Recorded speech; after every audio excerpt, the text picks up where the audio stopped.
Ruin my sister's only birth experience? I'll make sure you never forget her. When I was 14 and my oldest sister, Sarah, was 22, we found out that she was pregnant with Paul, her boyfriend of 4 years. They immediately got engaged and they were really happy. For a time. Sarah had a horrible pregnancy, about 16 to 18 weeks, and the wonder of creating a human life evaporated within her.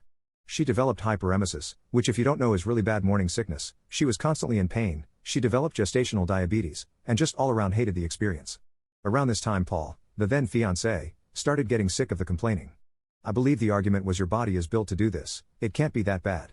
Sarah was due around Valentine's Day and Paul's parents, Mr. and Mrs. Doe, were very excited, both about the grandkid and the fact that he could be born on a holiday.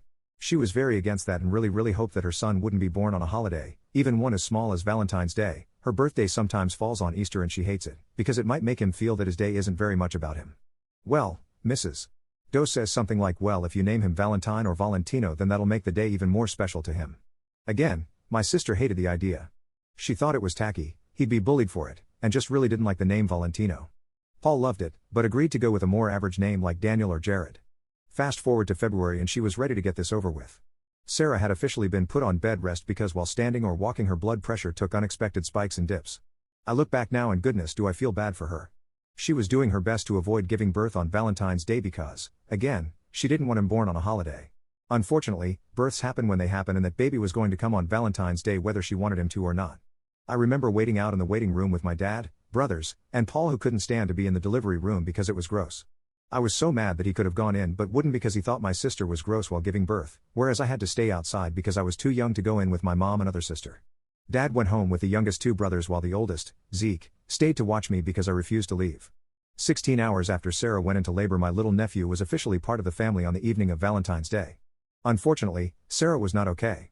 She had to have an emergency cesarean section and while doing the operation discovered that the back of her uterus, facing her spinal cord, had a very large and very severe, thankfully non-cancerous, tumor. When I say large I mean it was twice the size of a standard uterus. The doctors were shocked and didn't understand why nobody had noticed it on an ultrasound. It accounted for her severe back pain and blood pressure issues.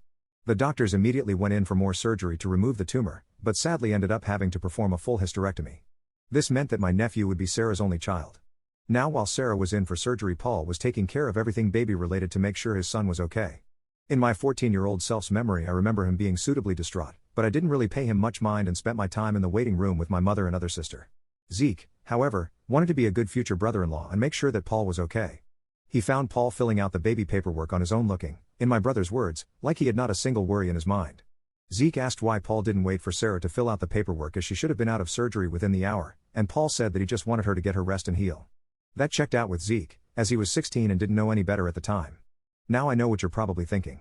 No, he wouldn't. He knows how much she hates that name. And still, she'd need to sign the paperwork too.